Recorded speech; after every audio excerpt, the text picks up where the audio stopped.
Students, let me welcoming you all back to watch the video. The second part of the video is the continuation of the first part.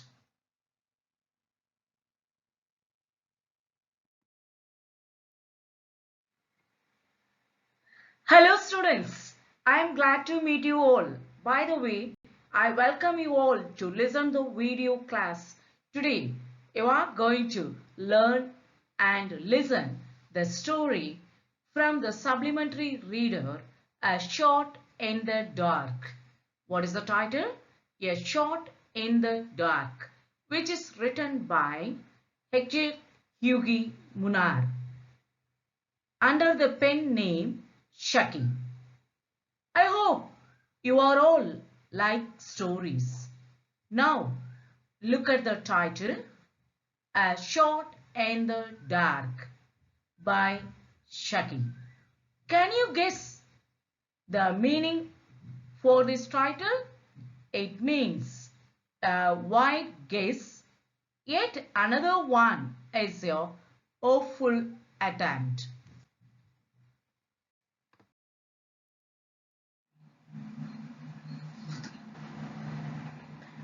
Now we are going to see the introduction of the story. Introduction. This is an amusing story that describes how a man who considered himself smart and very observant finds that he had mistaken the genuine plea of a standard youth. It points out that sometimes truth is misinterpreted and people who think they are acting wisely really they are not always right. The feelings and actions of fellow human beings have to be trusted and given due respect.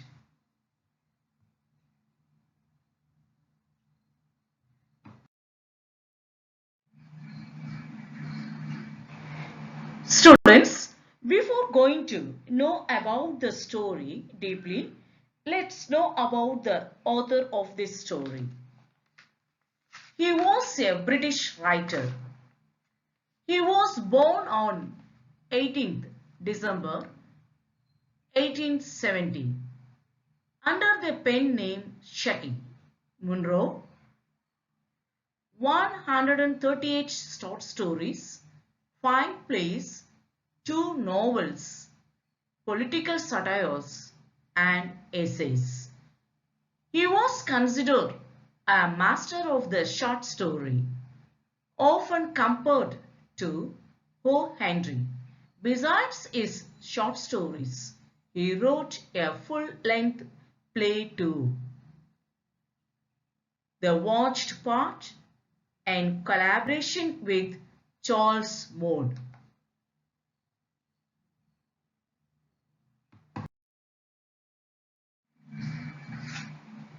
Students, now you are going to listen the theme of the story. Theme, misconception. In the story, A Shot in the Dark, Philip Slitherby traveled by train towards Bilmanar. His intention of traveling was to get a seat in the Parliament re-election. He relied on one lady named Saffron Jago, an influential lady. His companion on the train introduced himself as Batty.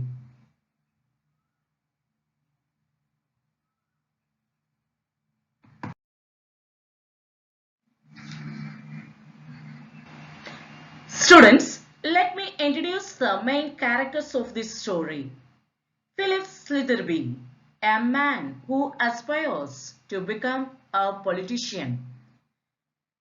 Mrs. Saffron Jago, a rich and influential lady of high rank.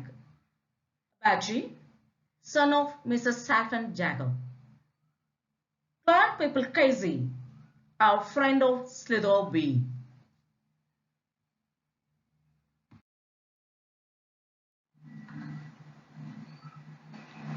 Here, you are going to know about their family crest.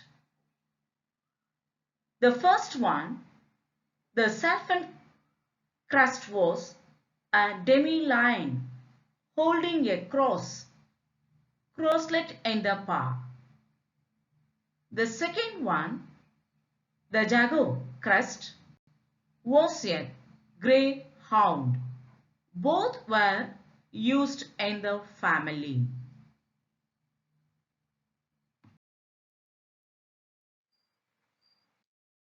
Here, you are going to see the character's strange attitude. Strange attitude. That means behavior. Number 1. Betty's strange behavior. Slitherby rude behavior. Slitherby's wrong judgment.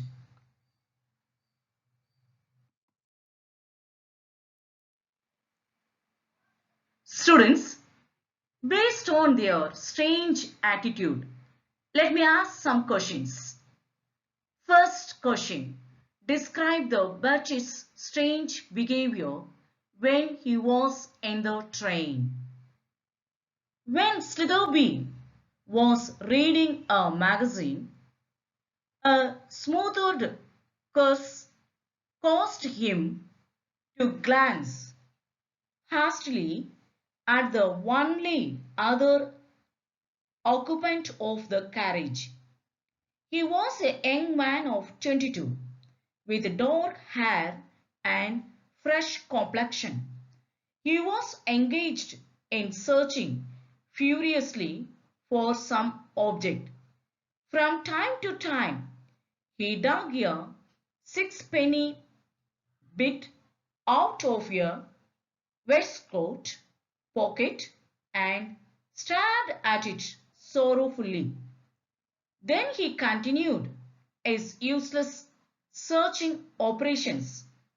A cigarette case, matchbox, a silver pencil case, and the railway ticket were all turned out on the seat beside him. But none of these articles seemed to afford him satisfaction. He cursed again, rather louder than before. The next question, one has to be cautious and not be carried away by stories. How did Slitherby exhibit his caution? Slitherby exhibited caution first by asking about Betty's crust.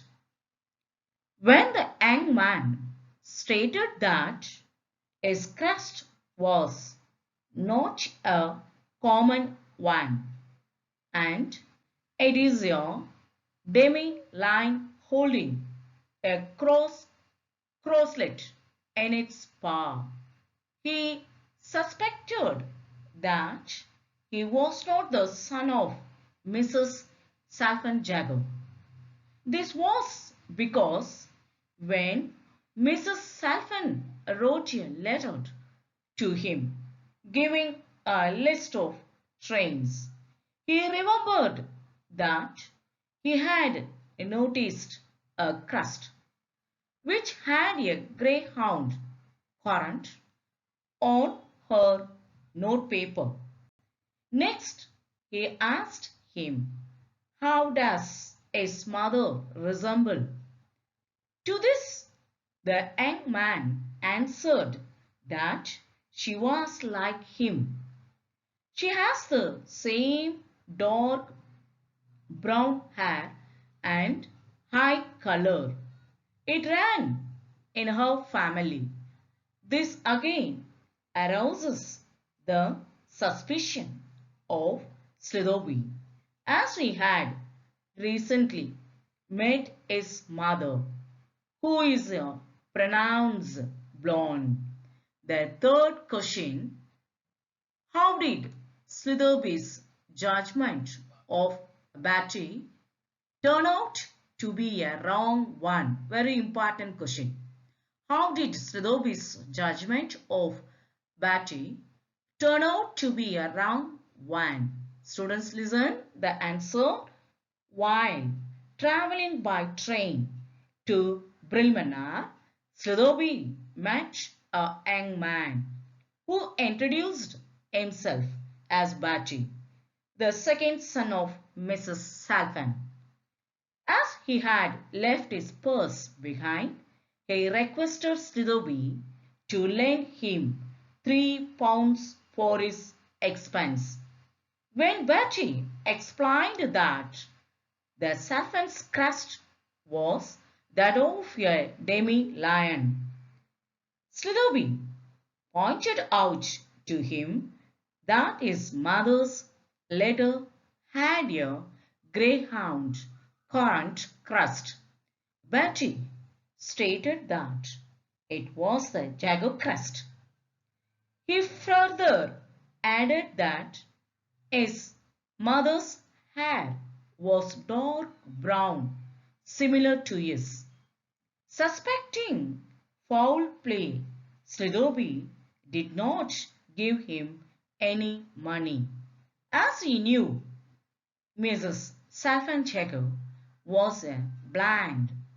But when he saw the two crests on the door panel of the car and how Mrs. Salfan changed her dark brown hair to a blonde just 5 weeks ago, he realized that Betty had not lied to him, but he had mistaken him for a fraud.